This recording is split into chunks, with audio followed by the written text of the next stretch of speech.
pronto aqui. Ó, já estamos... Eu não tenho que mexer em nada. De vídeo no meu Face. Ô, Celso, não preciso mexer em nada no meu celular, né? Não faz nada. Fica só assim, do jeito que você tá. Ó, só uma coisa que a gente podia combinar aqui agora é, enquanto a gente não estiver falando, a gente vai lá embaixo e aperta o mute lá, o silencia, porque dá ruído, dá muito ruído nessa plataforma. Eu não posso nem mexer no mute lá, que não tem nem mute. Não caia dela lá. Então, não cai, pelo amor de Deus. Nem invente, nem invente moda. Não mexe. Boa noite, então. Eu estou respeitando o que o Carlos disse, né, Carlos? Fica quietinho, né? Fica quietinho, pronto. Melhor. Agora eu vou dar uma de geisha, tá, Carlos? Que é obediente. As pessoas estão começando a entrar lá, boa noite, começando a Jaqueline, a Luciene, o Eduardo Ferreira, boa noite. O pessoal está começando a entrar aqui já. Vamos aguardar um pouquinho, né, para dar... Como vocês são educadores... Tá, microfone, Carlos, microfone. Vocês viram que você viu, João, que o secretário Roscielli Ventralbe estava fazendo uma live hoje com o Holiday? Eu vi. Eu demônio com capeta, vai. Imagina que vai sair disso, né? O vereador que defende escola sem partido, Mordaça, que atacou os professores na greve do Sampa Prev, ele está fazendo uma live com esse cara. Que apresentou o projeto... Que apresentou o projeto para cortar o salário dos professores, dos servidores públicos. Também. O cara que é inimigo do magistério está lá com o secretário da Educação fazendo live. Que absurdo. Diante da violência que a gente sofreu ali naquela greve, né, a repressão forte da polícia, o cara ainda continuava a zoar a cara dos professores, né? Mas ele ia sair dessa reunião aí. Humilhando, constrangendo. Agora, o secretário se prestar a isso... Eu até fiz um post agora no meu Facebook falando digas com quem anda que te direi quem és. Aquele ditado. Há uma sabedoria, viu, Carlos? A sabedoria da minha mãe, que não teve escolaridade nenhuma, e ela nos alertava para a seguinte frase: gambá cheira gambá. Então, nós tínhamos que correr desse mau cheiro. Verdade, melhor ainda. Dos desonestos, né? Essa frase ficou para a minha vida inteira, gambá cheira gambá, né? Porque nós tínhamos que procurar outros ares. Né? Exatamente. Olha, a Luciana está entrando, a Alain, Cristiana, a Cidinha Santos, o Cauê está entrando, a Sônia da Penha, a Adriana, olha, muita gente entrando aqui, o Renan Pereira, olha, acho que já vamos começando, viu, porque... Só avisar o pessoal da minha página para entrar na sua, para eles participarem, né? Porque dá para assistir pela minha, agora não dá para fazer perguntas, interagir, tem que entrar na sua. Então, eu sugiro às pessoas que estão entrando na minha página, que é Carlos Gianazzi Oficial, que vocês migrem nesse momento para Celso, que é Celso Gianazzi Oficial, para vocês participarem, mandarem perguntas, fazerem comentários, tá bom? Muito bem lembrado, viu, Carlos? Porque aí as pessoas vão entrando por aqui e a gente vai passando as perguntas, os comentários por aqui. Ó, Ellen Feitosa, acho que dá para começar, já estou começando. Então, muito boa noite a todos, boa noite a todas. Muito prazer em tê-los aqui, os educadores. Hoje nós teremos um bate-papo aqui, uma live, um bate-papo muito bom com educadores, né, pessoas que vivem a educação pública aqui na cidade de São Paulo. Nós teremos a Vitória Keiko, né, grande educadora, a Franciele, também da Rede Municipal, grande educadora, o professor João Batista aqui com a gente. São pessoas que lidam com a educação, que têm experiência, muita experiência na EJA, educação de jovens e adultos, e também teremos o nosso professor, nosso diretor de escola, o deputado Carlos Gianazzi, que tem uma vida extensa e voltada à educação, né, também contribuindo aqui com a gente com esse debate, com o que, sobretudo, o que está acontecendo no nosso país, né, e na nossa cidade aqui. Então, o nosso papo de hoje vai gerar em torno da EJA, Educação de Jovens e Adultos, e essa pandemia do coronavírus. Mas eu gostaria de propor para vocês, antes de nós começarmos, que a gente faça aqui um minuto de silêncio em respeito à nossa colega da educação, diretora, professora, que estava como assistente de direção, que faleceu enquanto estava trabalhando. Então, a gente vai falar um pouco sobre isso mais na frente no nosso bate-papo, mas, lamentavelmente, ela perdeu a vida por uma irresponsabilidade da administração aqui municipal. Então, eu proponho que a gente faça 1 minuto de silêncio em respeito à professora.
Então, que a morte dela, dessa professora, não seja em vão. É a professora Valéria do Nascimento, é a professora da EMF Moutinho, Gastão Moutinho, do Jaçaná Tremembé, da Adrea de lá, né, que é importante essa homenagem a ela, porque ela foi vítima do que você disse, da irresponsabilidade criminosa da gestão Bruno Covas, porque ele está mantendo diretoras, assistentes de direção, coordenadoras pedagógicas e ATEs dentro das escolas sem nenhuma necessidade. Isso é um absurdo total, é um crime. Nós já oficializamos o MP já bem antes, né, com 2 representações denunciando esse fato. Então a professora Valéria foi vítima dessa irresponsabilidade criminosa da Prefeitura de São Paulo. Espero agora que o Ministério Público tome as providências imediatas. Então, Carlos, muito bem lembrado, você ia falar o nome da professora. Agora a gente poderia começar a nossa live aqui, nosso bate-papo. Acho que cada um se apresentar um pouquinho para que as pessoas saibam quem são e falem uma consideração, uma apresentação, a sua experiência, de onde que é, e a gente aí começa a nossa conversa. Eu vou começar com a professora Vitória. Sim. Boa noite a todas e a todos.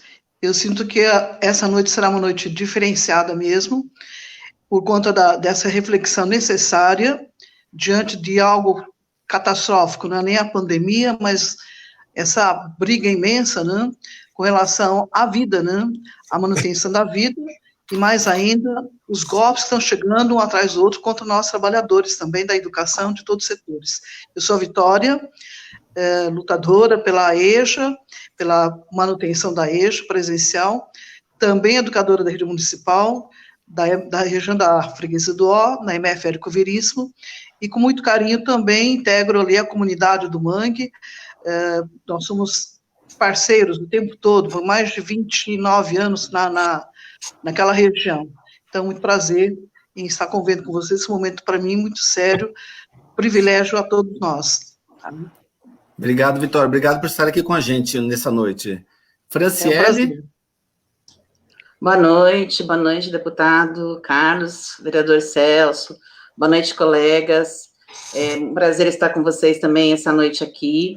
Eu sou Franciele Buzico Lima, eu sou coordenadora na pedagógica na rede municipal e estou coordenadora geral, gestora, né, diretora do CIEJA Peruzum há 5 anos.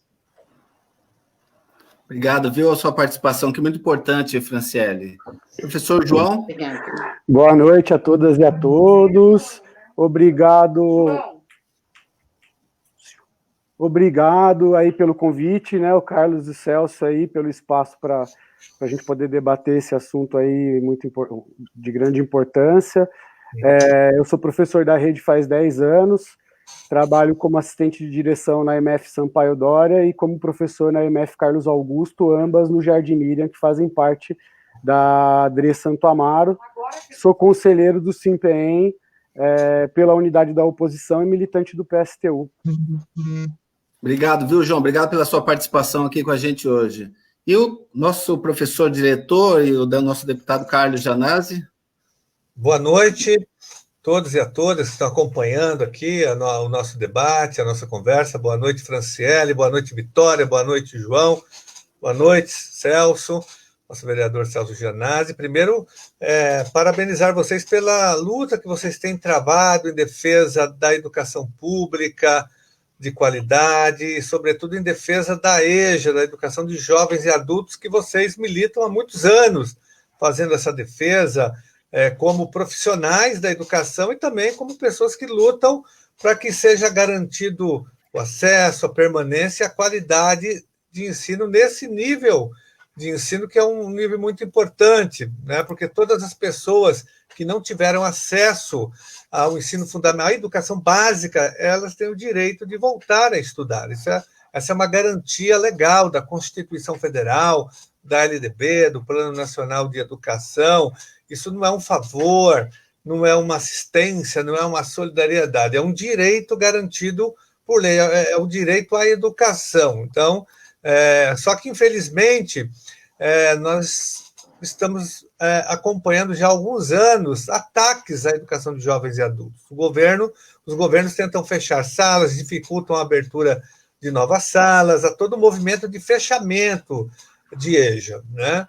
E eu sei que vocês militam muito nessa área também para que não haja o fechamento. E o Celso, o vereador Celso Gianazzi, organizou um conselho de EJA na Câmara Municipal, que tem um papel muito importante nessa resistência, que tem feito várias audiências públicas, não só na Câmara Municipal, mas também em várias regiões da cidade, para organizar os estudantes, os professores, a comunidade escolar, para não permitir que a prefeitura feche salas, né? E esse conselho ele já é vitorioso, porque, graças às intervenções do conselho, muitas salas não foram fechadas. Vocês foram em várias diretorias de ensino pressionar dirigentes, foram à Secretaria da Educação, pressionaram o secretário, foram ao Ministério Público, foram à Defensoria Pública do Estado, e muitas salas não foram fechadas neste ano por conta da intervenção de vocês, e no ano passado também. Então, parabéns. Eu sei que a Vitória participa ativamente do conselho, e esse conselho é fundamental, ele é uma ferramenta, é um instrumento de defesa da garantia desse nível de ensino tão importante aqui na Prefeitura de São Paulo. E eu queria só começar falando, já que não há investimento em EJA, logicamente, a gente vai falar sobre isso, das dificuldades. Fico imaginando agora, nessa pandemia, como que fica a situação do aluno de EJA, como que a gente vai, né, fazer comunicação com o aluno. Mas o que mais me preocupa, João, Vitória e Franciele, é que o governo já começou atacando os professores de EJA, agora cortando o adicional noturno, através agora desse comunicado que cortou JECs, TECs, HTE, vocês acompanham, e cortou também o adicional noturno dos professores, dos servidores do período noturno. Eu queria que vocês falassem também um pouco sobre isso, vocês que estão lá no chão da escola. Eu posso começar? Pode começar, Vitória. Bem, primeiramente, o Carlos, a criação, a construção do Conselho de Educandos e Educadores da EJA, exatamente aquilo que foi idealizado pelo vereador Celso, né, no mandato dele, só nos privilegiou no contato, porque é um núcleo plural e, com certeza, nas convivências, né, regionais com relação à EJA, nós temos tido, sim, o privilégio, mensalmente, para nós é uma brecha de informação. E a questão, para mim, mais séria ainda, porque a riqueza do Conselho é que nós temos também a presença dos educandos. Não dá para entender o educador sem educando. Então, essa é a riqueza do Conselho, eu queria estar registrando aqui, como também observatório das demandas de EJA. Então, são dois contextos unificados mesmo na defesa da EJA aqui no estado de São Paulo.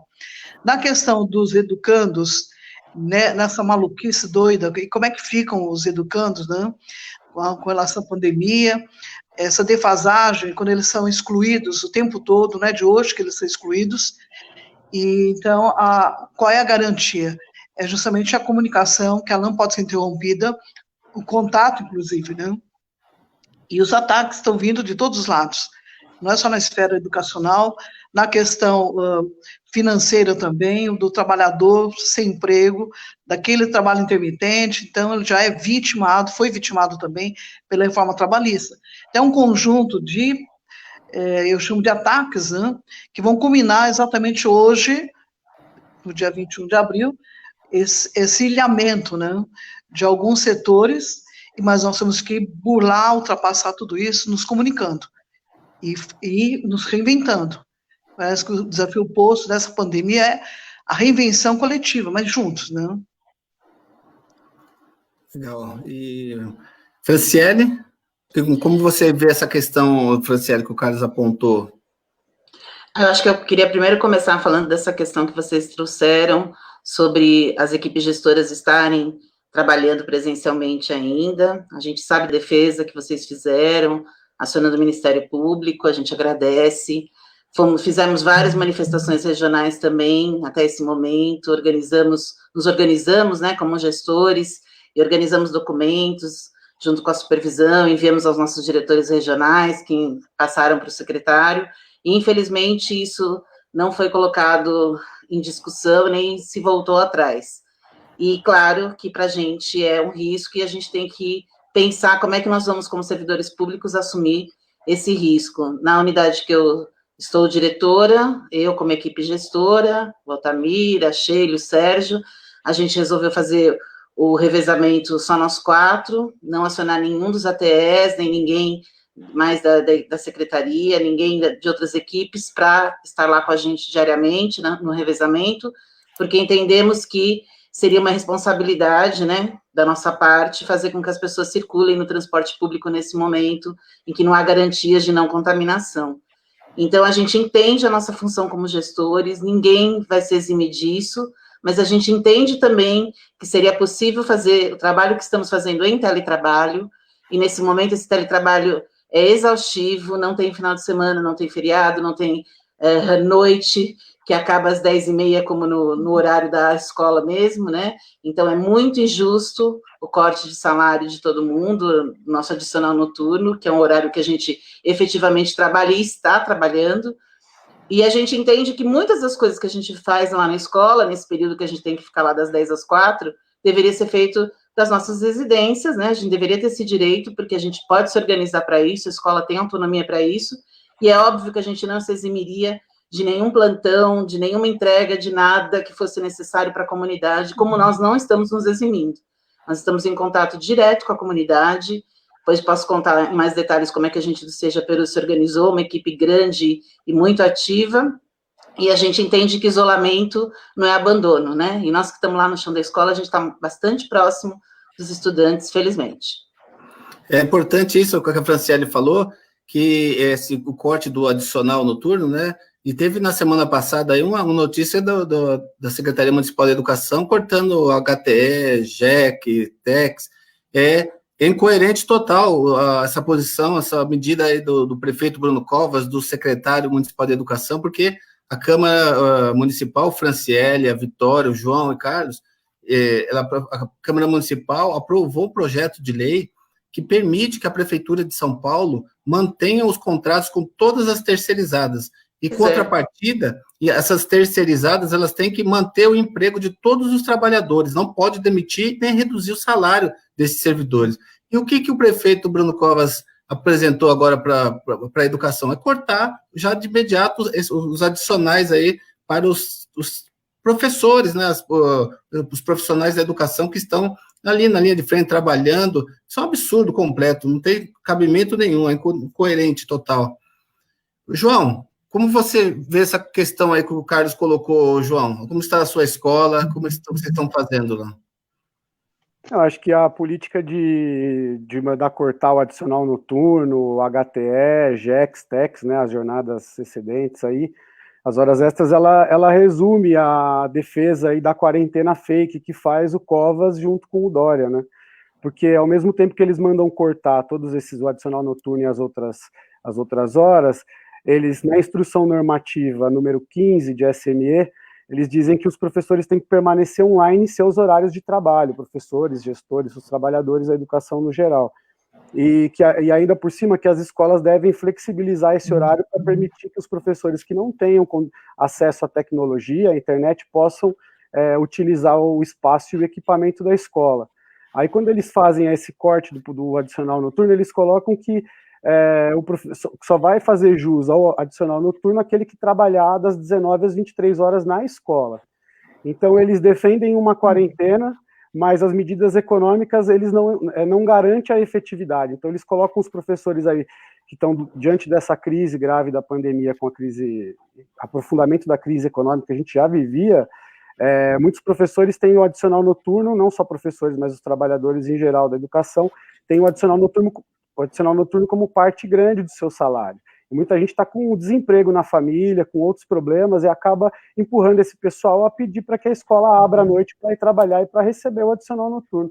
Assim como é o desemprego do pessoal da cozinha, dos terceirizados, do pessoal da limpeza, enfim. Dentro da nossa escola, a gente está nós começamos a fazer um revezamento somente com a gestão, depois a gente trouxe o quadro de apoio uma vez por semana, porque a nossa escola era polo de vacinação, a gente estava com uma demanda muito grande, mas eu concordo que as escolas deveriam estar fechadas, né? A gente poderia fazer como a entrega do cartão merenda, a gente faria uma força-tarefa para entregar esse cartão merenda, assim como vai acontecer com o material. Mas, de resto, a gente tem acesso ao e-mail de casa, transferir a ligação, a prefeitura tinha que comprar um celular ali para entregar para a direção da escola para ficar com essa transferência de chamada trabalhando em casa, né? É uma irresponsabilidade e a gente já começa a ver pela morte da colega aí, a qual a gente acabou de fazer um minuto de silêncio. Então, acho que é isso, temos que continuar exigindo que a prefeitura feche, porque a gente está começando agora, né, a contabilizar um número maior de mortos e infectados. Exatamente. São Paulo é o epicentro da crise aqui na América do Sul, né? A cidade de São Paulo tem o maior número de casos, o maior número de óbitos aqui, tem quase mil óbitos já na cidade de São Paulo. Ô, Carlos, você colocou muito bem a questão, a participação do Conselho. O Conselho da EJA, de Educadores e Educandos, criado lá na Câmara Municipal no nosso mandato, ele teve o objetivo de criar um observatório, é um canal de denúncia e um observatório da demanda. Então, foi exatamente o que você falou. Nós evitamos fechamento de algumas turmas e fizemos uma luta para a abertura de outras, onde havia demanda. E nós fizemos encontros lá na Câmara Municipal, encontros presenciais, né? Não havia essa questão do coronavírus, então os educadores, os educandos participavam ativamente com sugestões dentro da Câmara Municipal, e nós fizemos 2 grandes encontros regionais, porque a pauta das reuniões do Conselho da EJA são determinadas pelo conjunto, né, dos membros que participam, diferentemente, Carlos, do governo federal, que cortou os conselhos, não ouvia nada, faz uma política de cima para baixo. Nós entendemos a política de outra forma, fazendo a discussão, uma política de baixo para cima, das pessoas que efetivamente conhecem, né, o que eles estão falando. Então, os educadores fazendo essa proposta, nós fizemos inclusive com a Franciele lá no CIEJA Perus, né, e outra lá na Unisa, em Santo Amaro. O Carlos esteve também com a gente lá. Tá sem o microfone, Carlos. Tá não é Unisa, foi na Unifesp que nós fizemos. Unifesp, Santo Amaro, que é ao lado da Unisa. Por isso verdade, tá certo, Unifesp, Rio Prédio, certo. Obrigado pela correção, Carlos. Então, em função disso, nós tivemos vários projetos de lei discutidos lá com o Conselho da EJA. Então, muito importante essa participação e vai continuar. A gente vai continuar, por enquanto, nas reuniões remotas, mas em breve, quando a gente todos voltarmos presencialmente, a gente vai continuar nessa luta em defesa da educação de jovens e adultos. Lembrando que o Estado também tem o mesmo comportamento. O Estado eu ia te perguntar exatamente isso, para você explanar um pouquinho o que faz o Estado diferente da Prefeitura de São Paulo, do mesmo governo, Dória e Bruno Covas. Na verdade, o Dória continua sendo o prefeito da cidade, ele é governador e prefeito, ele que manda aqui. É verdade. O Estado, o Dória, continua, ele deu continuidade ao que o Alckmin já vinha fazendo, o Serra, fechando salas, fechando turnos, fazendo uma reorganização disfarçada. Já há muito tempo isso vem acontecendo, mas nessa reorganização disfarçada, ele ataca, sobretudo, a educação de jovens e adultos, sobretudo na área do ensino médio, fechando salas, é a mesma prática, né? Fechando salas, dificultando a abertura de novas salas também, é o mesmo procedimento. Nós também temos a luta em nível estadual, acionando o MP, fazendo as audiências públicas, né? Agora, o Estado é mais difícil porque ele é muito grande, né? Nós temos 5.000 escolas, então você tem mais dificuldade de organização da rede, porque ela é muito dispersa em todo o Estado, mas é a mesma política, e nós estamos tendo a mesma atitude que vocês estão tendo aqui na Prefeitura de São Paulo, organizando as audiências públicas, acionando o MP, Tribunal de Contas, Defensoria Pública, fazendo manifestações, às vezes, em frente à Secretaria da Educação, em frente de diretorias de ensino da rede estadual. É a mesma coisa, é a mesma situação. Ambos trabalham na mesma sintonia, como estão fazendo também agora, de uma forma demagógica e hipócrita sobre a pandemia. Ambos defendem, até corretamente, o isolamento social, que nós defendemos também, mas eles não oferecem as condições adequadas para os trabalhadores e as trabalhadoras, não oferecem proteção social e ainda retiram salários, né?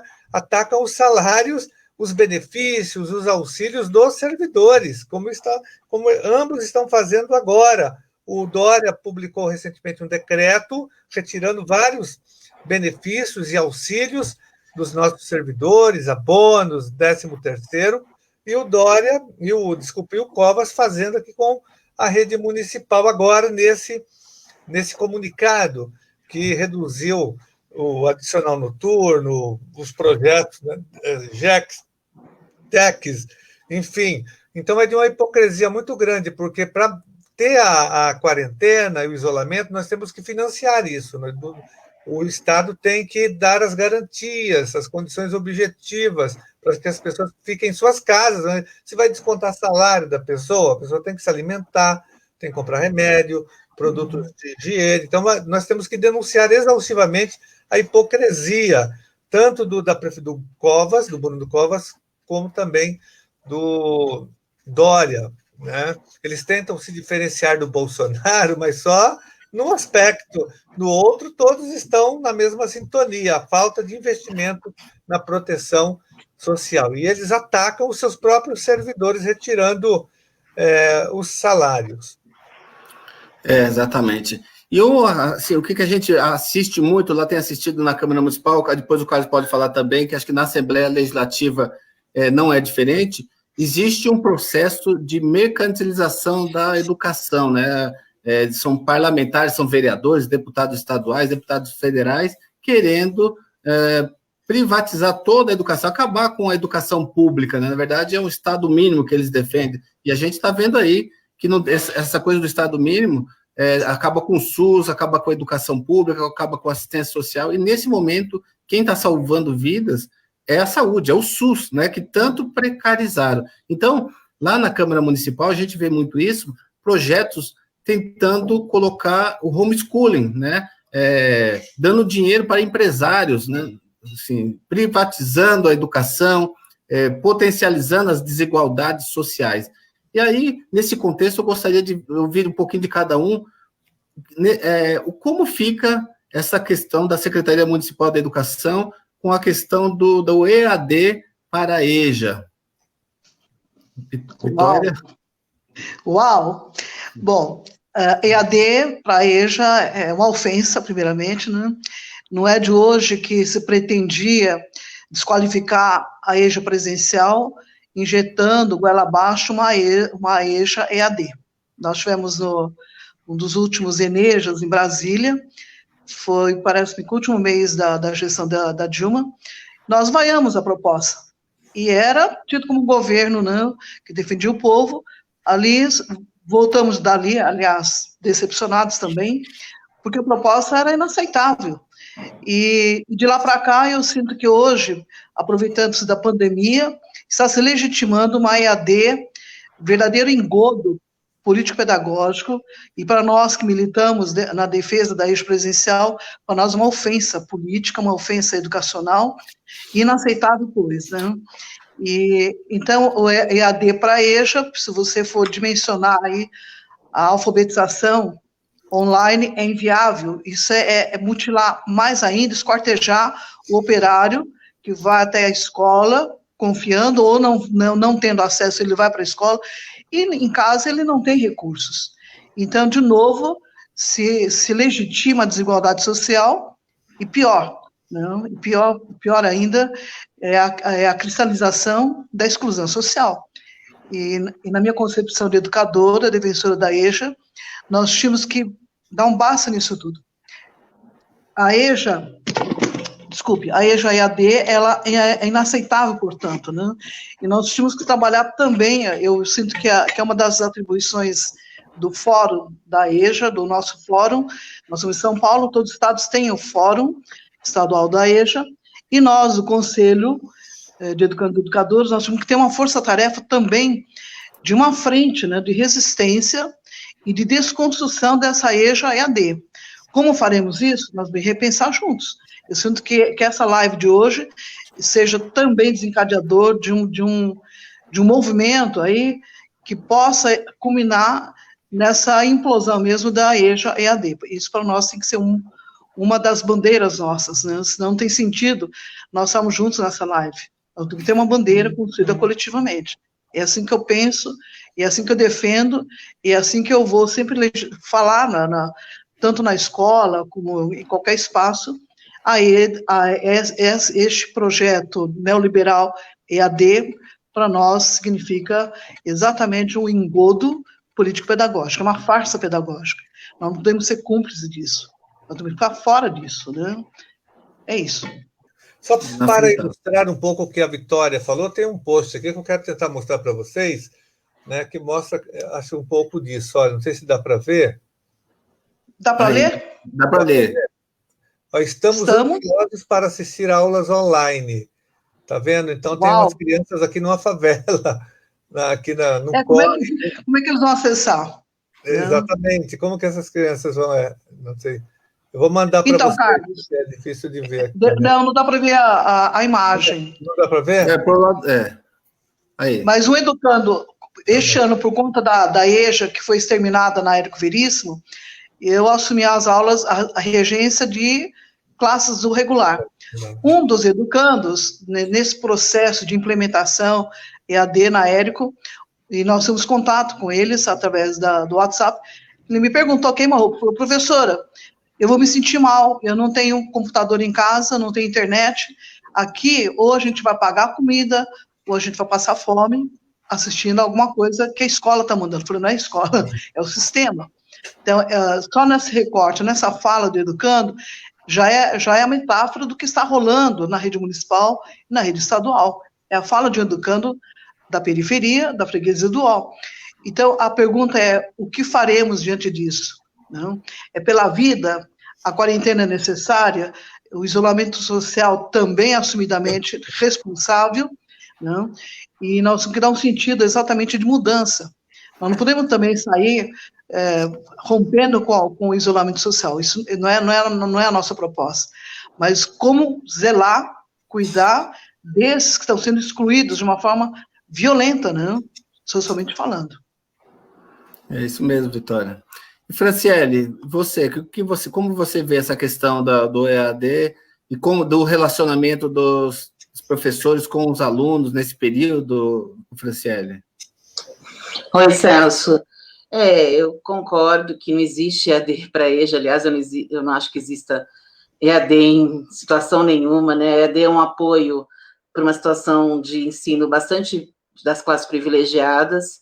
Nós estamos falando de pessoas que estão na periferia, que estão sem acesso aos seus computadores, porque não existem os computadores, a gente está falando de um contexto de extrema desigualdade social, e a gente entende que a ferramenta que eles têm mais acessível é o celular, nesse momento, E tendo celular, eu acho que uma política que poderia ser pensada é na relação da distribuição do acesso à internet. Acho que isso que deveria ser prioridade, né? Se a gente quer manter esse contato, quer que esse contato seja efetivo, e já identificou que a maior parte das pessoas tem acesso ao celular, não a computadores e não a outras ferramentas, o acesso a uma rede gratuita de internet de qualidade seria prioridade. Agora, a EJA, gente, nunca foi prioridade em governo, nem gestão nenhuma, né? A gente tem uma diretriz curricular nacional prevista para a educação de jovens e adultos que prevê 3 funções primordiais para a EJA, que é qualificar, equalizar e reparar. Como é que a gente vai reparar estudos nessa modalidade com a relação da educação à distância? Eu acho que é impossível. A gente tem feito muitos diálogos, é inviável, né? A gente tem feito muitos diálogos internamente no nosso grupo do Seja Perus, o grupo de educadores, né, que envolve todo mundo, não só professores, mas todos que trabalham na unidade escolar, que são 55 pessoas. A gente tem dialogado, na medida do possível, com os outros CIEJAs, nossos grupos, com o SME, com o setor pedagógico, porque sempre os setores pedagógicos, né, seja em que gestão for, que estão trabalhando na EJA, tem uma sensibilidade maior às nossas demandas, né, o que não correspondem aos setores administrativos nunca, infelizmente, que pensam as legislações, etc. E eu queria, para dizer o que a gente está fazendo no Seja Perus, em relação ao que a gente está entendendo como aula, nesse momento aí da pandemia e do isolamento, eu queria ler só um parágrafozinho para vocês, da Bíblia, que anda comigo, que é Educação com Prática de Liberdade, do Paulo Freire, quando ele está se manifestando a respeito de uma fala de um professor romeno que atuou em Brasília na década de 70, né, a pedido da UNB, que chama ZVD e Barbu. Ele diz assim, que uma ação democrática em geral tem de ser feita não só com o consentimento do povo, mas com suas próprias mãos. Isso é obviamente verdadeiro. Exige, todavia, certas qualificações. A fim de construir sua sociedade com suas mãos, os membros de um grupo devem possuir considerável experiência e conhecimento da coisa pública, que ele chama de public administration. Necessitam, igualmente, de certas instituições que lhes permitam participar na construção de sua sociedade. E aí, pensando, então, como que a gente vai construir essa sociedade com nossas próprias mãos, com os membros, somos todos nós da classe trabalhadora, né, junto com os nossos estudantes, é que a gente dialogou lá no Seja Perus, que esse primeiro momento seria necessário a aproximação, o contato. Isolamento social não significa abandono social. E a gente não poderia deixar nesse momento de estar junto da nossa comunidade. E os professores abraçaram essa causa, mesmo as condições não estando dadas, porque não estão, claro, né? Cada um fez da maneira que pôde, os endereços de telefones que a gente tem muitas salas de aula, 72 turmas, a gente dividiu essas 72 turmas entre o número de professores, com todo o apoio do pessoal da secretaria, e a gente contactou o máximo de pessoas possíveis nesse primeiro momento, para saber como eles estavam, por que dificuldades estão passando, para a gente organizar, porque a gente tem que ser pela vida, né, gente? Primeiro é isso, né? Nós não estamos pensando em conteúdos curriculares formais, acho que isso é um consenso em todos os educadores da EJA que a gente tem conversado, a gente tem pensado em como as pessoas vão sobreviver a essa pandemia, principalmente sendo excluídas de todas as políticas públicas e estando em altíssima vulnerabilidade. E a gente tem feito isso, né? Foi uma semana bastante trabalhosa, bastante exaustiva. A gente considera um tremendo desrespeito à nossa tarefa educacional, termos sido cortado o adicional noturno, sendo que a gente tem trabalhado muito, e muito à noite, né? Desrespeito absoluto. E a gente tem pensado, então, em como é que nós vamos fazer acontecer esse contato de maneira sistemática, né? Assim, em grupos, supervisionados por um grupo de professor. A gente tem feito reuniões online com os professores, que têm mais acesso a essa metodologia, essa possibilidade de uso dos equipamentos, né? A gente tem feito reuniões coletivas e feito planejamento de maneira coletiva também. E aí, identificando os casos de extrema vulnerabilidade para encaminhamento a outros equipamentos do território. Estamos em contato com a saúde, com a assistência, estamos nós próprios nos mobilizando para conseguir alimentação, alimentos, né, porque a gente percebe uma necessidade imensa da comunidade. Então, uma professora, num primeiro momento, conseguiu 10 cestas básicas, outra professora agora conseguiu 150, e a gente vai fazer essa entrega para as pessoas com extrema vulnerabilidade que nós já identificamos essa semana. Vocês têm uma peculiaridade ali, né, Franciele, na região, que vocês têm muitos alunos imigrantes, né? Muitíssimo, Celso. A gente tem 1.500 estudantes matriculados e mais da metade são imigrantes, né? Então, um grau de dificuldade também tamanho de entender as questões das políticas públicas, o acesso, por exemplo, a essa bolsa emergencial. Os professores têm tido muitíssimo trabalho, eles estão completamente envolvidos e debruçados para ajudar os alunos a lerem, interpretarem, acessarem o sistema, que não é fácil, né? Não é fácil para uma pessoa que está em desenvolvimento, em aquisição de letramento, poder abaixar um aplicativo e fazer o pedido do auxílio, né? Não é nada simples isso. Precisa de uma mediação, e a gente acha que isso é aula. Exatamente. Antes de passar para o João, deixa eu só ler aqui a Jamara Souza de Lima, ela colocou aqui, ó, gostaria de saber se vocês estão sabendo que as escolas agora vão ter que entregar as carteiras de benefício às mães que não receberam, como fica esse risco sem a gente ter EPI, sem nenhuma proteção. Então, eu passo para o João para falar do EAD, dessa questão também, e depois que o Carlos também comentar a respeito disso. João. Não, acho que a pandemia ela vem escancarando e aprofundando todas as desigualdades sociais aí em que a gente vive, né? Então, aqui um dado interessante que saiu ontem na Globo, aí, no G1, na Brasilândia nós estamos com 89 casos e 54 mortos. No Morumbi, 297 casos e 7 mortos. Então, o percentual de morte na periferia vai ser... já é muito maior e vai se aprofundar por conta da falta de leitos. Inclusive, a cidade Ademara, que compõe ali o Jardim Miriam, compõe onde eu trabalho, a gente não tem um leito de hospital e nem um CEL, né, porque os CELs vão ser transformados aí em hospitais de campanha. Então, tal é o abandono. E isso também se reflete na educação, porque os trabalhadores da educação, na luta cotidiana ali pela socialização do conhecimento científico, artístico e filosófico construído pela humanidade, já enfrenta grande dificuldade no dia a dia, em tempos de normalidade, por conta das condições reais de vida dos nossos alunos, né? Condições péssimas de moradia, violência policial, violência contra a mulher. Então, tudo isso atrapalha. Assim, o capitalismo ele é uma barreira para que a gente consiga socializar satisfatoriamente o conhecimento científico. Essa barreira tem que ser derrubada aí pelos trabalhadores, né?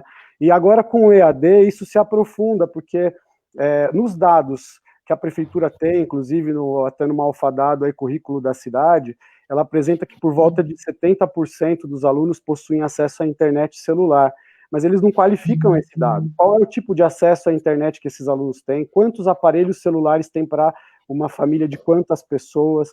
Na questão da EJA ainda entra o manuseio da tecnologia, né? Principalmente no Fundamental 1 da EJA, com muitos alunos aí já com uma certa idade apresentam uma dificuldade com a tecnologia. Tudo isso vai acabar aumentando essa desigualdade aí, porque enquanto alguns nas escolas particulares continuam assistindo às suas aulas, têm acesso, tem o pai e a mãe ali do lado, pessoas letradas que possam acompanhar essas lições, na periferia vai acabar abandonando.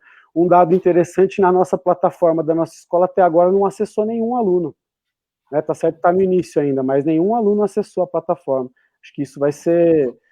poucos alunos vão acabar acessando. Acho que eu concordo com a Franciele, que o governo, através de uma medida unilateral, implementa essa tal plataforma, vai entregar as apostilas pelo correio, sem uma consulta, né?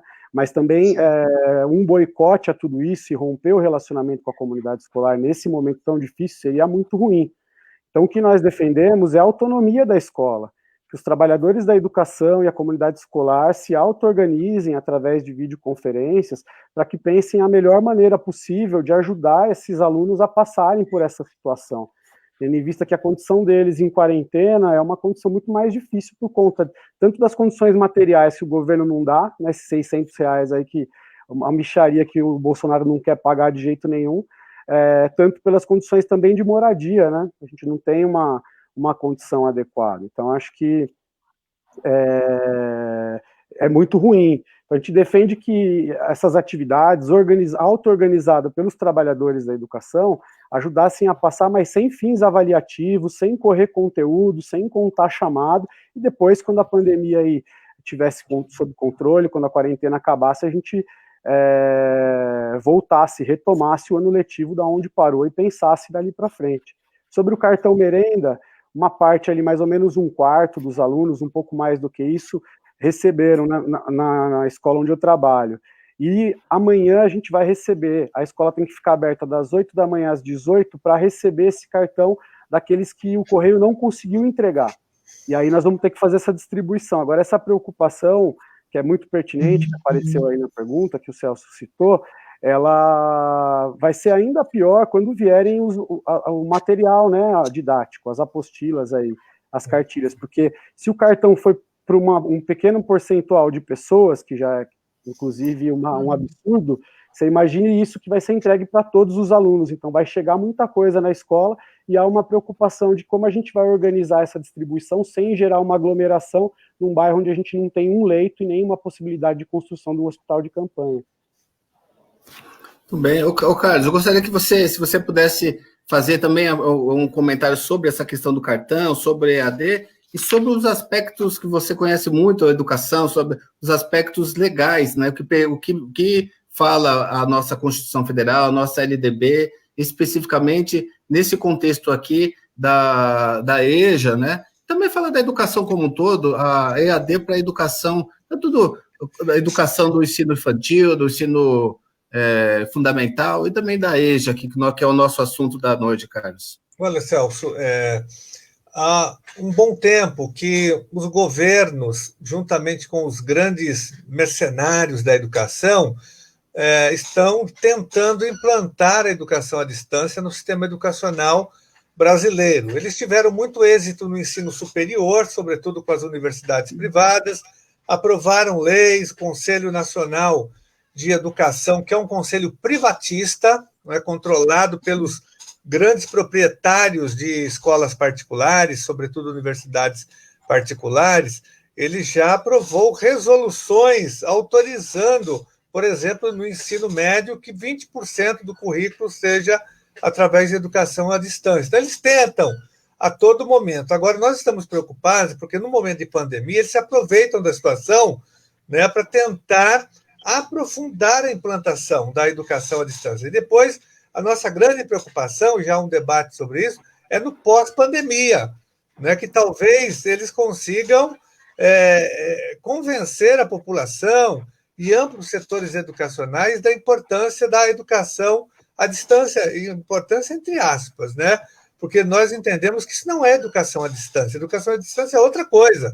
Ali você tem o que eles estão propondo agora é um improviso total, né? Porque a educação ela se dá na escola, a educação mesmo ela é dialógica, ela se dá fisicamente, olho no olho, tem relação com aluno, professor-aluno, alunos com os outros servidores da educação, com o pessoal da merenda, o pessoal da secretaria, com os ATEs, enfim, a educação é muito complexa, não é? A educação ela não pode ser só conteudista, tecnicista, bancária, de conteúdos, porque o que vai acontecer é isso.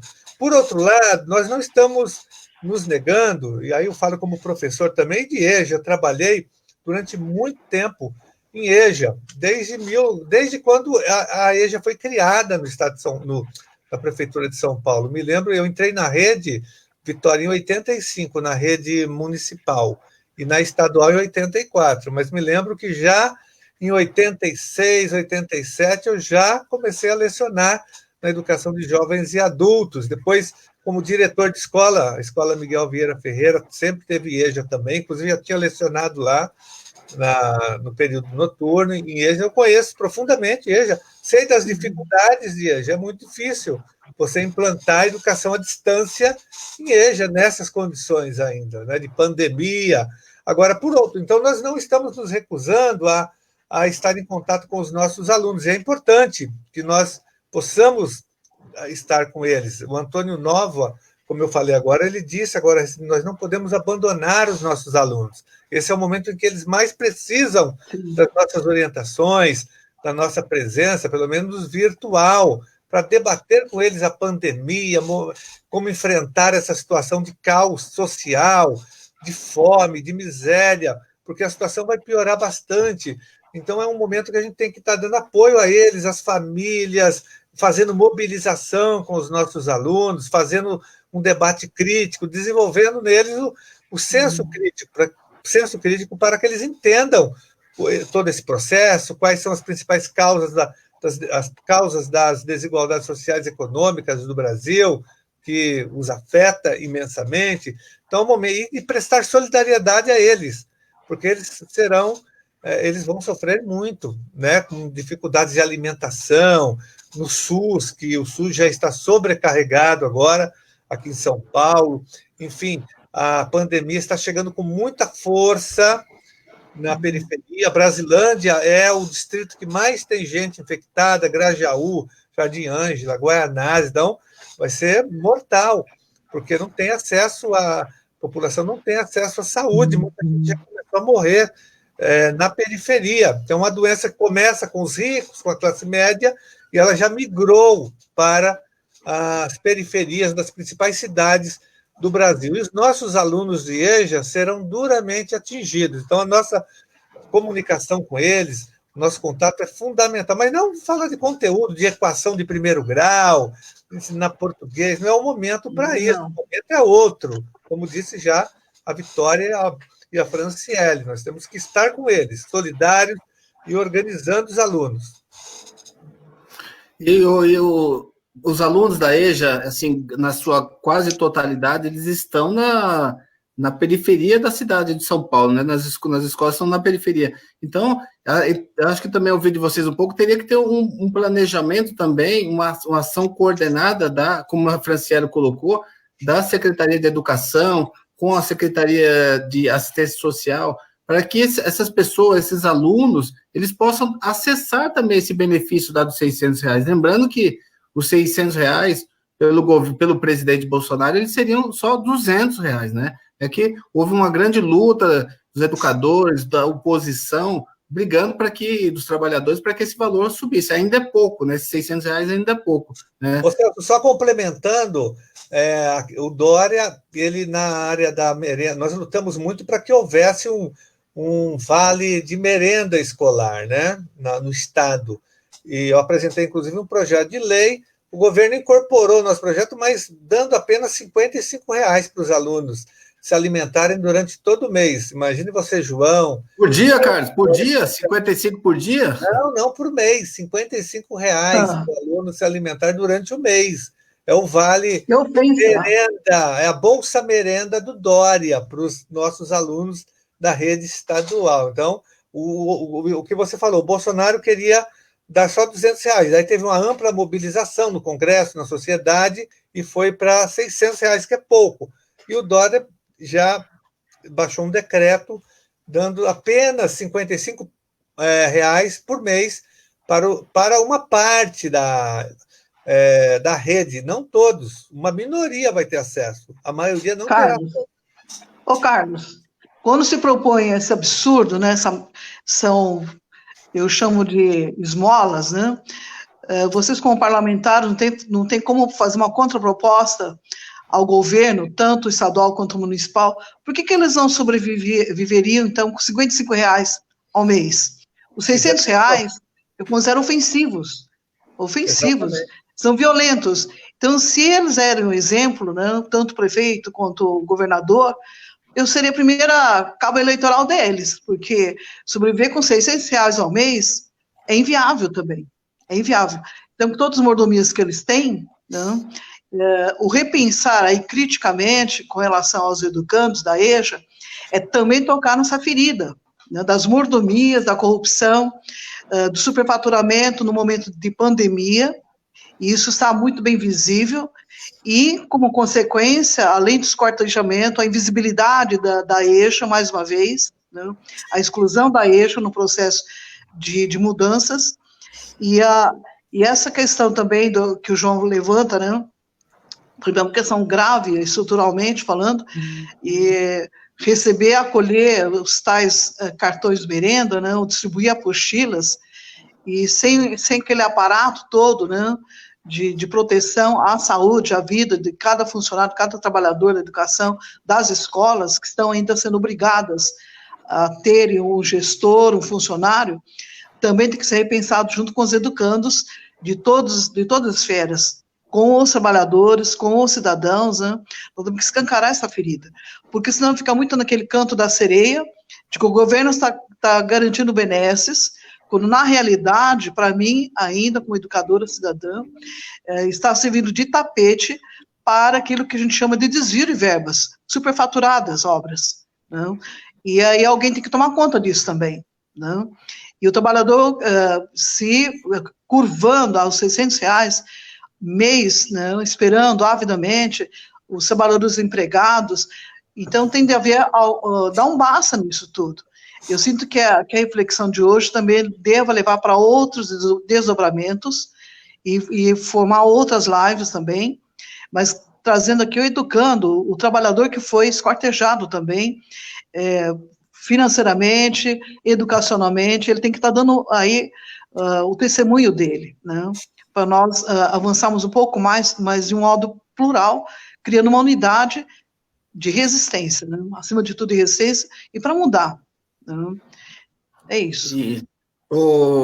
Vitória, o Carlos, e João e Franciele, o que a gente vê também é o discurso aqui de João Dória e Bruno Covas, eles se opondo aí ao presidente Bolsonaro, né, também, aquele criminoso Bolsonaro, eles têm um discurso, né, mas o discurso dele é só para confrontar esse lado do isolamento social, né? Agora, chega aqui na prática mesmo, no estado de São Paulo e na prefeitura de São Paulo, a prática é muito diferente, né?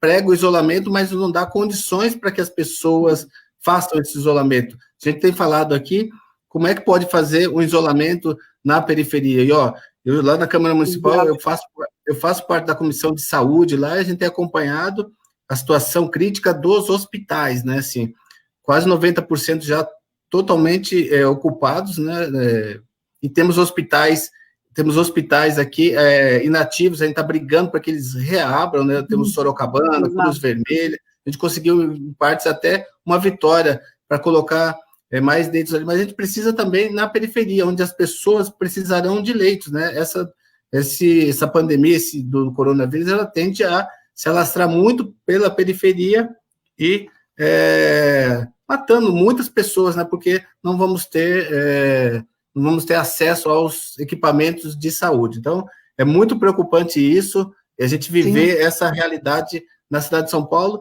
de uma pessoa que fala uma coisa e pratica outra. Então, e sobretudo com os servidores públicos, né? A gente coloca muito essa questão dos profissionais da saúde, dos professores, educadores, do quadro de apoio, estão submetendo esses servidores a um risco, né, a permanecer nas escolas desnecessário. Então, é muito preocupante. Só falar, a Vilma Porto Maranhão, Sueli Magalhães, tem muita gente entrando aqui, são muitas... Concordo Improviso, a Fabiana Araújo Pacheco, a Regina Rodrigues Correia, a Sandra Nascimento, pediram aqui para falar do Enseja, a Valéria Rocha, fala do Enseja, apostilas online, como fica a eliminação de matérias, muitas pessoas, a Dalva Tavares, governo incoerente com a base nacional curricular, já que se prega um certo sentido, protagonismo do aluno, a professora da EJA também, né? Então são muitas pessoas aqui participando, e o nosso tempo já está chegando no nosso final. Eu gostaria que vocês falassem um pouquinho, cada um pudesse falar um pouquinho desse cenário que a gente está vivendo, né, do isolamento, qual a mensagem que fica nesse momento, para as pessoas, né, para as pessoas que conseguem fazer o isolamento social, para as pessoas que não conseguem fazer o isolamento social, e uma mensagem de esperança para pós-pandemia. O que vocês acham? Como vai ser a sociedade pós-pandemia? E já fazendo as considerações finais, Vitória. Ok. Bom, quando você fala em termos de mensagem, eu acho que é uma mensagem cifrada, esteve o tempo todo conosco, né? Para mim, a mensagem é resistência, né? E transformar este momento de isolamento social, distanciamento social, em algo de aconchego, né? De nós estarmos diariamente nos buscando, nos procurando, e também ressignificar mesmo essa trajetória que ainda é virtual para o depois, que será presencial. Então, essa ponte ela tem que ser construída diariamente. Nós não podemos perder isso de vista. E queria parabenizá-los, Carlos e Celso, com relação às lives, né, que têm sustentado também as reflexões nossas. E para não nos sentirmos ilhados, isolados, né? Cada um no seu quadrado, quando na realidade nós temos que romper com todos os quadrados, né? E IAD tem que ser repensado também. Eu já propus aí a implosão do IAD, mas isso é inviável, brigar com o sistema todo, mas semear e denunciar onde está o canto da sereia. Que canto doido é esse, em que alguns estão mergulhando nesse canto da sereia, né? Então, cabe-nos uma força-tarefa em conjunto, né? Parlamentares, educadores, os operários, todos os trabalhadores, as comunidades também têm que estar despertando para essa realidade que está, para mim, assustadora e de uma forma violenta, né? Tirando todos os nossos direitos através dos golpes neoliberais. É isso. Obrigado, Vitória. Obrigado pelas suas considerações, pela sua participação. Franciele, como você vê esse momento, Franciele, e a mensagem que você deixa aqui para as pessoas que estão nos acompanhando? Olha, Celso e todos os colegas que estão nos acompanhando, eu me despeço dizendo que da urgência da gente entender o que eu li aquele trechinho, né, do mestre Paulo Freire, Educação como Prática de Liberdade, colocou, que a gente não tem que fazer algo pelo povo, mas a gente é o povo, tem que fazer com o povo, né? A gente tem que estar junto da comunidade, entendendo quais são as suas demandas, nós somos essa comunidade, e fica um recado aqui para a gestão pública, porque eu acho que entender o que está na base seria o mais importante. Nesse momento, a gente não está aqui para fazer partidarismo, nem resistência a nada, a gente precisaria ser respeitado no chão da escola, e o chão da escola sabe quais são as necessidades. Então, mais do que ninguém, a gente deveria ser ouvido nesse momento, como comunidade escolar, como pensar nas medidas com autonomia, porque a gente sabe o que nossos estudantes precisam, né? Os nossos professores e a nossa comunidade escolar como um todo. Então, isso é que eu acho que é o mais urgente, é a gente entender que está nas nossas mãos fazer e que a gente deveria ser respeitado e liberado para fazer o que é necessário. Obrigada, viu, pela atenção. Obrigado pela sua participação, Franciele, suas colocações aqui sempre muito pertinentes. E, João, como você vê isso aí, esse cenário nunca visto antes, nenhum de nós aqui assistiu, né, ninguém que está aqui na Terra hoje assistiu uma crise tão imensa quanto essa aqui. Como você vê isso e quais as perspectivas para o futuro, na sua ótica, João? Olha, acho que né, falando da política aqui, dos governos, a gente tem aí o Bolsonaro defendendo o fim da quarentena, né, uma política genocida, uma pressão da burguesia brasileira para que se volte a trabalhar. Parece que a Fiesp já está soltando uma cartilha para que a volta seja gradual a partir do dia 10, né, pressionando aí os industriais, a Fiesp pressionando o Dória para abrir, e nós temos que fazer a luta contrária, né, para garantir essa quarentena. E acho que o principal obstáculo colocado é o próprio Bolsonaro. Então, acho que tanto a oposição parlamentar ao governo, como todos os movimentos democráticos e movimentos sociais, enfim, organizações de trabalhadores, tem que fazer uma ampla frente, aí, uma unidade de ação para lutar, organizando ações, aí, mesmo que a gente tenha que inventar por conta da quarentena, de não poder se juntar, mas para organizar ações para coloque fim a esse governo, porque assim como a EAD é um risco, sim, de privatização da educação básica, aqui da educação pública, eles também estão se utilizando desse momento para atacar os direitos democráticos, né, tendo em vista aí as carreatas, o apoio aí ao AI-5, que o Bolsonaro vem defendendo aí, com um setor muito minoritário, mas acho que a gente tem que, em contrapartida, rebater isso daí e colocar para fora o Bolsonaro e Mourão. Acho que o que fica de perspectiva aí de melhor são as campanhas de solidariedade entre a classe trabalhadora. A gente tem aqui na Vila Santa Catarina grupos de professores organizando aí doações de cestas básicas, enfim, se auto-organizando. eu acho que esse é um ponto positivo aí para que a gente leve para frente, né? A gente aumente a nossa organização para que os trabalhadores realmente tenham condições aí de derrubar o capitalismo e chegar ao poder aí para uma sociedade onde a gente possa se satisfazer plenamente. Obrigado, viu, João? Obrigado pela sua participação, pelo seu trabalho aí à frente da escola, da educação, um grande militante pelas causas sociais e pela educação. E, Carlos, você que tem uma experiência vastíssima na educação, fala um pouquinho desse momento que a gente está vivendo, da sua expectativa. Nós vivemos um momento de retirada de direitos trabalhistas, previdenciários, sociais, gigantescos. Aí agora, com essa pandemia do coronavírus, isso parece que não parou, essa sanha de tirar os direitos da população não parou, né, Carlos? Fala um pouquinho para a gente isso aí. Seu microfone. Sempre isso que eu desligo e não ligo. Olha, primeiro eu gostaria de reafirmar e renovar o nosso compromisso em defesa da EJA, da educação de jovens e adultos, que é uma área do ensino que a gente não pode abandonar, que a gente tem que defender com veemência, porque é um direito que as pessoas tenham acesso à educação básica, as pessoas que não tiveram acesso na idade própria. Então, para nós, isso é sagrado, é uma profissão de fé, de renovar, sobretudo agora, nesse momento, o compromisso em defesa da EJA. Então, nossos mandatos estão aí nessa luta junto com vocês, né?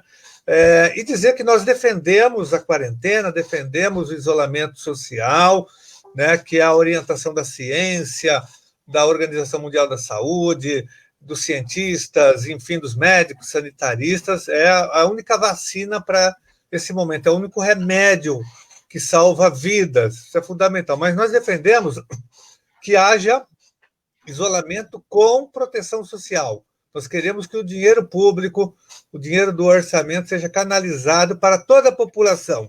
Os moradores em situação de rua, os desempregados, né, as empregadas domésticas, os trabalhadores informais, todos devem ser protegidos nesse momento de pandemia. O Brasil é um país rico, o Brasil tem muito dinheiro em caixa, tem 3 trilhões no caixa, tem as reservas cambiais, tem dinheiro no BNDES, então tem dinheiro para atravessar, para todo mundo passar a quarentena, né, com alimentação, com os remédios, com o material de higiene. Isso é possível para todo o povo brasileiro. E que o governo faça como fez na Argentina. A Argentina proibiu demissões durante 60 dias, né? Nem um corte de salários, nem um corte de benefícios, de auxílios, nem para os trabalhadores da iniciativa privada e nem para os servidores públicos. Essa é a nossa luta. É isso que nós estamos defendendo, quarentena com proteção social, né? E nós não podemos mais aceitar, o João colocou bem, não dá mais para aceitar o que o Bolsonaro está fazendo no Brasil. O Brasil tem que reagir. Ele coloca em prática uma política assassina, genocida, né? Aqui o coronavírus tem um grande aliado, que é o Bolsonaro. O Bolsonaro é o grande aliado, né? Participou de atos, né, que são atos que colocam claramente que ele está praticando crime de responsabilidade. Primeiro, né, colocando em risco a saúde da população, incentivando a população, né, a não se cuidar. O que ele está fazendo é isso, né, levando milhares de pessoas ao contágio. Então, só isso daria um impeachment, é crime de responsabilidade. E depois, participando de ato contra a democracia, defendendo o AI-5, defendendo o golpe militar, atacando a Constituição Federal. O Brasil não aguenta mais esse tensionamento do Bolsonaro, tem que ter uma reação imediata. Ele não pode permanecer. Enquanto o Bolsonaro permanecer à frente da presidência, não haverá um combate efetivo ao coronavírus. As pessoas estão morrendo, né? Dezenas, centenas de pessoas morrendo, elas vão continuar morrendo cada vez mais, porque não há...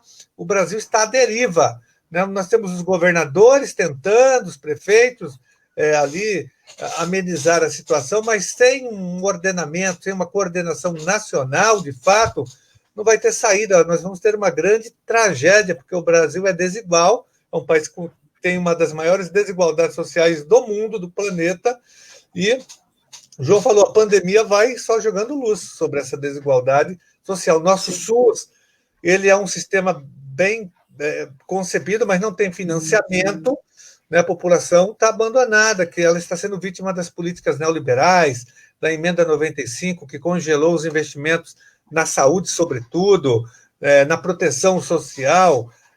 Então, nós não podemos aceitar mais que o Bolsonaro permaneça na presidência da República. Ele tem que ser impedido, ou renúncia, ou impeachment, né? E aí o Congresso, nós temos que pressionar o Congresso Nacional a tomar as providências através, já tem pedido de impeachment lá, tem mais de um, inclusive. Então, os recursos já estão apresentados. Agora vamos pressionar o Congresso a tomar as medidas cabíveis, que é a obrigação do Congresso abrir um processo, pelo menos, de impeachment do Bolsonaro, chamado de Bolsonaro, de Corona louco, né, do grande aliado do coronavírus, que é tão grave a situação que ele não presta uma única solidariedade aos mortos. São quase 3 mil pessoas mortas no Brasil, né, e ele não fala nada sobre isso, não tem proposta nenhuma, e fica se aproveitando do desespero do povo, que realmente não tem como fazer quarentena. A maioria da população, né, tem que trabalhar, depende do trabalho, do pão que ganha no dia a dia, na rua, vendendo, os ambulantes, enfim, essas pessoas não têm nem casa para fazer a quarentena, e ele se aproveita dessa situação, dos pequenos comerciantes que estão quebrando, né, e promove né, as carreatas da morte, que nós estamos assistindo, que são carreatas engraçadas, porque eles ficam dentro dos carros blindados e de luxo, né, e incentivando a população a sair nas ruas, né, pegando ônibus, transporte público, se contaminando no metrô, nos ônibus, nas lotações, e tudo isso em defesa do lucro desses setores. Mas a vida vem na frente do lucro, da economia, do emprego, primeiro a vida, e vida com proteção social. Nós queremos voltar ao trabalho, a população quer voltar ao trabalho, mas ela quer voltar viva ao trabalho, e não morta. Então, a nossa luta agora tem que denunciar o Bolsonaro e tem que tirar o Bolsonaro da presidência. Ele não tem mais condições de ficar. O Brasil tem que reagir veementemente. E nós vamos superar isso, né? Termino com Paulo Freire. O mundo não é, o mundo está sendo. Isso significa que nós podemos superar com as nossas ações essa situação de injustiça social que o Brasil vem vivendo. Um abraço para vocês. Parabéns, Celso, pela iniciativa de promover na sua rede social esse debate. Parabéns pelo Conselho de EJA, um conselho combativo, e que já vem trazendo resultados e vitórias, principalmente contra o fechamento de salas na cidade de São Paulo. Boa noite. Obrigado, Carlos. Posso só falar mais uma coisinha, Celso, antes da gente encerrar? Porque eu vi aqui do lado, eu fui lendo enquanto vocês falavam as contribuições dos colegas, e para não ser mal interpretada também, quando eu digo que a gente tem que estar lá na base, a gente sabe que é necessário, a gente sabe que é necessário com a nossa comunidade, e a gente quer exercer a nossa autonomia do projeto político-pedagógico. Mas eu vi a contribuição dos colegas aqui com a preocupação de a gente atender a comunidade, por exemplo, para entregar o cartão merenda nesse momento, sem os EPIs. E isso é uma denúncia importante, né? A gente também tem que ter condições de trabalho, já que a gente tem que estar lá pessoalmente, né? Já que a gente não recebe, mas tem que estar lá pessoalmente, inclusive às vezes à noite, a gente precisaria ter todas as condições de trabalho dadas. Acho que é isso que o poder público tem que se responsabilizar. Tem que chegar máscara, álcool gel, tudo para a gente também, né? Nas unidades escolares. Ninguém tem isso. Obrigada. Exatamente. Vitória, vai falar, Vitória? Não, eu só queria ressaltar, destacar o que a Fran disse, né? Sem infraestrutura, sem garantias, nós não caminharemos. Então, colocar a gestão à frente, na trincheira, é muito simples para o governo, né? Eles não estão sentindo na pele quais são as necessidades, as urgências, pela vida, né? É isso. Exatamente. Eu cito aí a frase do Carlos mesmo, que fala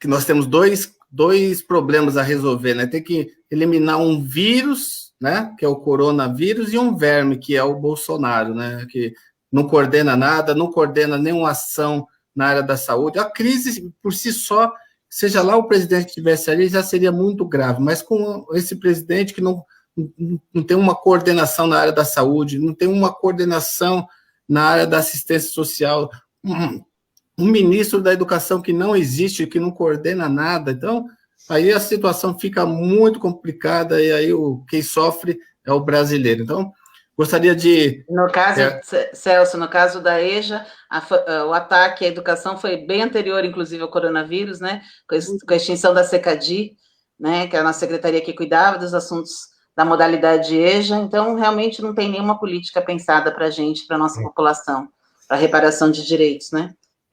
Exatamente. Então, gostaria de agradecer a todos aqui que participaram com mensagens todas. Estou vendo que muitas mensagens aqui do nosso escritor, do nosso professor, do Edson Gabriel Garcia, colocando pontos fundamentais aqui da Rebeca, também colocou, a Neta Castilho, muitas pessoas participando e deixando sua mensagem. Eu gostaria de falar com vocês para que participem do Conselho da EJA. Então, o endereço está aqui embaixo no rodapé, para que a gente faça essa discussão, que a gente continue com as nossas vitórias, né, Vitória? Continua com a nossa vitória, abrindo salas da EJA, não deixando que outras fechem. Então, a Vitória é como um símbolo aí das nossas conquistas aqui, por esse Conselho da resistência. Exatamente, resistência e em busca da educação, que é um direito de todos. Então, obrigado, Vitória, obrigado, Franciele, muito obrigado, João, Carlos, muito obrigado, e obrigado a todos. Nós que agradecemos. Vocês que participaram com a gente nessa live, e faremos outras, discutiremos mais à frente outras questões, e torcendo, né, para que isso passe logo e a população consiga sair dessa crise mais forte do que nunca. Então, muito obrigado a todos. Celso, Boa noite. Obrigado. Como encaminhamento, posso fazer? Pode. Na próxima live sobre a EJA, incluir também educandos. Boa. Que possam estar dando Muito recado, boa. Que possam também visibilizar o contexto deles, né, dentro dessa maluquice da pandemia, jogo de interesses, cortejamento de direitos trabalhistas, né? Seria como encaminhamento dessa nossa live. Perfeito, Vitória. Boa Perfeito. ideia. Tudo bem? Ótimo. Tem uma educanda do SEJA que está aqui acompanhando a discussão, inclusive já se pronunciou aqui no nosso chat. A educanda Lucila, que está nos acompanhando. Sem eles, nós não somos educadores, né? Exato. Eles são nossa metade, cara metade. Então, grata por terem entendido. Grato, valeu, viu? A gente que agradece, Vitória. Obrigado a todos, hein? Boa noite. Boa noite. Fora Bolsonaro e Mourão. Boa noite a todos que participaram também. Até a próxima. Até a próxima.